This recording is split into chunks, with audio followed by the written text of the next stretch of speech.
ايه رأي حضرتك في الموتوسيكل الهوجن 3 البصمة الجديد بس مش الاستيراد المصري؟ طيب بص، عشان انا ايه برضك يعني ايه، هو انا مش ميكانيكي مش فني قوي، بس انا هديك رأيي بحكم التجربة وفي مجال الموتوسيكلات ومعرفتي يعني انواع موتوسيكلات كتير، وركبت انواع كتير جدا يعني. الهوجن 3 عموما موتوسيكل حلو، اللي هما بيقولوا عليه الأرنبة. في منه انواع كتير، هوجن الحدادي والهوجن مش، وفي كذا، وبرضك في يعني كذا حاجه مش هوجن بس نفس الشكل. فالموتوسيكل ده ميزته ايه؟ هو قطع غيره متوفره جدا. عامل زي الداي 4 والداي 40. آه، كل الناس بتشتغل فيه، قطع غيار رخيصه. فطبعا هو موتوسيكل جامد جدا وتقيل على الارض، ثابت. فهو من الموتوسيكلات الحلوه للشغل، قطع غيار رخيصه جدا. بالنسبه بقى حته البصمه ومش عارف ايه، كل دي عباره عن كماليات، يعني هي ما تفرقش معاك قوي في الموتوسيكل، وممكن تزودها في اي موتوسيكل تاني.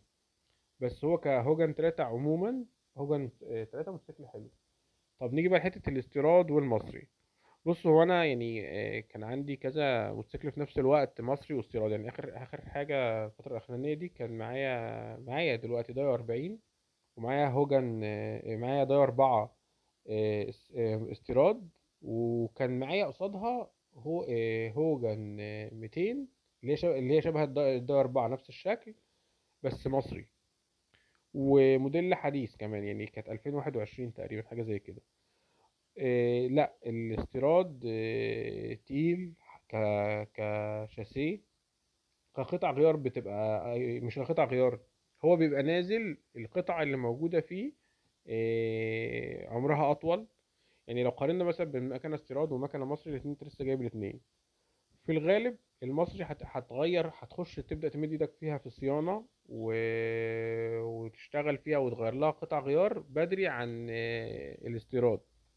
الاستيراد القطع اللي فيها اللي بتتغير بشكل دوري هتقعد معاك فتره طويله قبل ما تبدا تمد ايدك فيها صيانه.